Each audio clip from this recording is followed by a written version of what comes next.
Previous chapter देखा तो मेरा फिर से देखो ये चैप्टर की शुरुआत जो फास्ट से वो लोग कहता है मिनसिंग से अपना अगर भविष्य बदलना चाहते हो तो फिर तुम हमारा नेदर सेक्ट में आ सकते हो। मिनसिंग कहता है थैंक यू आपका काइंड ऑफर के लिए एल्डर सीनियर ब्रदर। मैंने सुना था यहाँ तक कि जो नेदर सेक्ट का जो 4 ग्रेड प्रोटेक्टर है उनका पास जो कल्टिवेशन बेस है 6 लेवल वाला है। उसके ऊपर अगर इस तरह से मैं ज्वाइन कर लूंगा तो सब लोग मेरे से नफरत करेंगे। फास्ट सवाल कहता है मेरे बातों से ही नेदर सेक्ट चलता है। मेरे ऑफर को रिजेक्ट करने के लिए आपको इतना जल्दी भी क्या है? फ्यूचर में क्या होगा किसी को क्या पता। आपने जो मौत वाली किस्मत है उससे तो बच भी सकते हो, इसके बारे में जरा सोचो।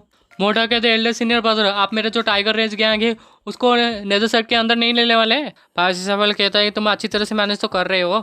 और जो मिनसिंग है वो कहता है मास्टर ने मुझे ऑर्डर दिया था कि जो बॉक्स है मैं वापस लेके आऊँ, प्लीज़ एल्डर सीनियर ब्रदर वो बॉक्स मेरे हाथों में दे दीजिए। मोटा भी सोर्स है मानना पड़ेगा फोर सीनियर ब्रदर आप इस तरह से बात कर सकते हैं एल्डर सीनियर ब्रदर के साथ, ये काफ़ी बुरा होगा अगर एल्डर सीनियर ब्रदर गुस्सा हो जाएंगे। जो मेरा जो स्ट्रॉन्ग हर्ड है वो तो गया। पासिस सवाल कहता है तुम बॉक्स ले सकते हो और तुम मेरी तरफ से मास्टर को ये भी कह देना जो यू जिंगा है उसका दिल अभी भी जो हेविली डिवन पवेलियन में है और उसका जो बॉडी है 9 कॉन्टिनेंट्स और 4 सीज है। मिनसी कहता thank you Elder senior brother और ये मैसेज जरूर मैं पहुँचा दूंगा। मिनसी कहता ओल्ड एज में वापस जा रहा हूँ हेविली डिवन पवेलियन में, जब भी मुझे समय मिलेगा मैं तुम्हें देखने के लिए जरूर आऊँगा। मोटा कहता है ऐसा कहने की कोई जरूरत नहीं, अब जब चाहे तब आ सकते हैं। सेफली जाएगा फोर्थ सीनियर ब्रदर। मोटा कहता है एल्डर सीनियर ब्रदर जो फोर्थ सीनियर ब्रदर है आपके साथ यहाँ पे जिस तरह से बात की है वो काफ़ी रूड था। अगर वो इतने पतले नहीं होते तो मैं उनकी पिटाई कर देता। फास्ट साल हाँ मैं जवाब देता। ये भी मोटा भी कहता हाँ बिल्कुल मैं ऐसा कर देता, आपको इतने जो छोटे मोटे काम के लिए आपको परेशान नहीं करता एल्डर सीनियर ब्रदर। पर वो जो बॉक्स था फास्ट सवाल कहता है वो जो बॉक्स है स्पेशल मटेरियल से बना था। यहाँ तक जो 4 ग्रेड यहाँ पे प्रोटेक्टर है उन्होंने भी तोड़ नहीं पाया ना खोल पाए। फाइनल की मास्टर के हाथों में मास्टर ही खोल सकते हैं, हमारे लिए तो ये यूजलेस है हमारे हाथों में ये बॉक्स। मोटा कहता है सच में अगर बॉक्स इतना हार्ड है तो फिर हमें ओपन जैसे भी उसे यूज़ कर सकते थे ना। मोटा कहते हैं एल्डर सीनियर ब्रदर लगता है मैंने कुछ गलत कह दिया। फास्ट सवाल कहता नहीं तुमने इस बार सही कहा और अपने मन में सोचा एक बॉक्स जो हेवन ग्रेड का हथियार है उससे भी टूट नहीं सकता तो ये तो ना टूटने वाला एक खजाना है। मोटा कहता है ये पछताने की बात है। सब लोग यहाँ पे फोकस कर रहे थे आखिर बॉक्स के अंदर क्या है उसके बारे में सोच रहे थे, पर जो मेन बेसिक फंडा है उसे तो भूल गए।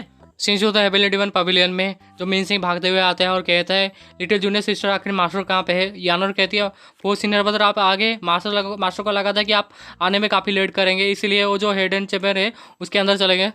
मिनसिंग यानर से कहती है मेरी किस्मत काफ़ी बुरी थी, जो एल्डर सीनियर ब्रदर है उनके साथ मेरा मुलाकात हो गया। उसके बाद मैंने उन्हें काफ़ी कुछ बताया और काफ़ी कुछ सुनाया अभी और वो कुछ कह भी नहीं पाए, उन्हें पता था वो गलत था। उसके बाद जो बॉक्स है मैं लेके आ गया। यानर कहती हम हमेशा आपके ऊपर भरोसा कर सकते हैं, आपने काफ़ी अच्छा काम किया फोर्थ सीनियर ब्रदर।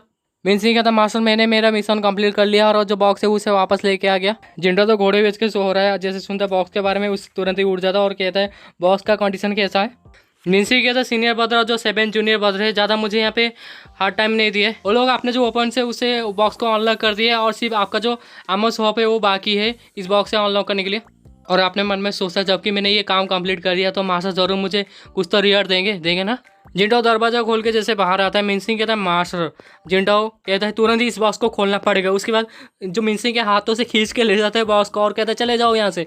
उनके मुंह के सामने ही दरवाज़ा बंद कर देता है और ये दोनों भी कहते हैं ठीक है मास्टर।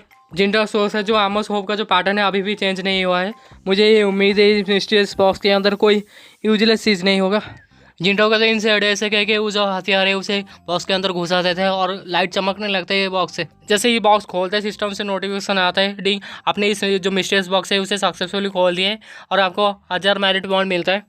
ऑब्टेन आइटम जिंटाडो पीक स्टेज कार्ड निर्वाणा स्लैश 3 रिफाइनिंग टालिस्मन और आखिर में 6 रिकॉबाइनमेंट टाइग्राम लाइन्स। पर जिंटा तो पीक स्टेज कार्ड के बारे में सोच रहा है। जिंटा तो चिल्लाते हुए काफ़ी खुश हो के कहते हैं आफ्टर ऑल इतने बुरी किस्मत के बाद फाइनली मुझे यहाँ पे जैकपॉट लग गया। अगर ये सिर्फ 30 मिनट के लिए क्यों ना हो, ये एक टेरिफाइंग पावर है जो मेरा हुक्म का एक का है जो सब कुछ बदल के रख देगा। और ये भी और ज़्यादा एक्साइटेड है जब मैं अपने प्रीवियस लाइफ में यहाँ पे शूटिंग गेम खेलता था उससे भी ज़्यादा मज़ेदार आ रही है। और अपने मन में सोचा है मुझे अपना जो गलती है उससे यहाँ पे सीखना पड़ेगा और बेकार में इसे तो यूज़ नहीं करूँगा अगर ज़रूरत नहीं पड़ी तो। सिस्टम के द्वारा जिंटाओ को बताया था तो निर्वाणा स्लैश है वो सजेस्ट किया था यानर के लिए। जिंटाओ सोचता है जो इस तरह का हथियार मैंने पहले कभी नहीं देखा और मुझे नहीं पता अगर ये कैसा है जो निर्वाणा स्लैश है, पर मेरे डिसेबल के लिए है और मेरे पास रहना ये मीनिंगलेस है और ये से भी ये तो एक कपड़ा का एक टुकड़ा है। मेरे लिए होता थोड़ा सा अजीब होता, मर्दों के लिए तो ये भयंकर खतरनाक तरीका जो हथियार है उनके लिए ये होता है। एक कपड़े का टुकड़ा अच्छा है ये मेरे लिए नहीं है और ये काफ़ी अच्छा भी हुआ। यानर के लिए मुझे ओपन ढूंढने की ज़रूरत भी नहीं पड़ेगी मुझे अब। रिफाइन टैलिस्मैन के बारे में बताया जाता है। तुम इसे यूज़ कर सकते हो रिफाइन करने के लिए हेवन, अर्थ, मिस्टिक और जो येलो 6 ग्रेड का हथियार है, जिनका ऑलरेडी उनका जो ऑनर रिकॉग्नाइज किया गया, फिर भी तुम उनके उसे रिफाइनिंग कर सकते हो। जिनका सौसे हथियार को रिफाइन करना ये हमेशा काफ़ी मुश्किल काम होता है इस कल्टिवेशन की दुनिया में। ये जो ओपन से ऑब्टेन करने के लिए उन लोगों को मार दिया जाता है जो ऑनर यहाँ पे रिकॉग्नाइज किया है, और उन्हें टॉर्चर भी किया जाता है। एक हथियार जो रिकॉग्नाइज किया गया है अपने जो ऑनर के द्वारा, ये काफ़ी मुश्किल होता है यहाँ पे उस ऑनर का जो बॉन्ड है उसे तोड़ना और रिफाइन करना। इसे करने के लिए जो रिफोर्स करने के लिए काफ़ी सारे एनर्जी स्टोन, स्पेशल मटेरियल की भी ज़रूरत पड़ती है। मुझे याद है मेरे पास भी एक हेवन एंड गॉड का हथियार है, लाइफ कटर, जो मिन सिंह ने जैंग कुइची को मार के लिया था। और ये इतना बुरा भी नहीं है जो रिफाइंड टैलिस्मैन है, अगर वो मेरे पास नहीं आता, अगर मैं उस तरह से यहाँ पे रिफाइन करता, ये लाइफ कटर एक मिस्टिक ग्रेड का हथियार बन जाता जब वो ये रिकॉग्नाइज करता अपने न्यू मास्टर को। पर अब क्या वो एक हेवन ग्रेड का हथियार रहेगा। जिंटो लाइफ कटर को बाहर ले आता है और कहता है रिफाइन। देखते हैं कितना समय लगता है, पर तुरंत ही हो जाता है। जिंटो कहते हैं क्या हो भी गया, और सिस्टम से नोटिफिकेशन भी आ जाता है कि आपने ऑब्टेन कर लिया है लाइफ कटर। जिंटो कहता है अब मेरे ऊपर ये सब छोड़ दो। यूजुअली जो रिफाइन करने के लिए एक हेवन ग्रेड का हथियार है दोबारा सा, वो लगभग आधे साल या फिर 5 साल लग जाता है, और उसके साथ यहाँ पे काफ़ी सारे मटेरियल की भी ज़रूरत पड़ती है। पर मैंने तो काफ़ी आसानी से यहाँ पे रिफाइन कर लिया ये हथियार को, सिर्फ एक टैलिस्मैन से। 6 रिकॉम्बाइनमेंट ट्राइगन ब्लाइंड्स, इस अवतार को यहाँ पे खरीदने के लिए तुम्हें 12,000 मैरिट पॉइंट की ज़रूरत है, पर मैंने यहाँ पे एक मिस्ट्रियस पास को 2,000 मैरिट पॉइंट में खरीदा, और ये इतना बुरा डील भी नहीं था मेरे लिए। जैसे जिंटो इसे यूज़ करता है, काफ़ी बड़ा लाइट जो हेवेली डिवाइन पवेलियन से बाहर निकलता है, और यहीं पे ये चैप्टर खत्म।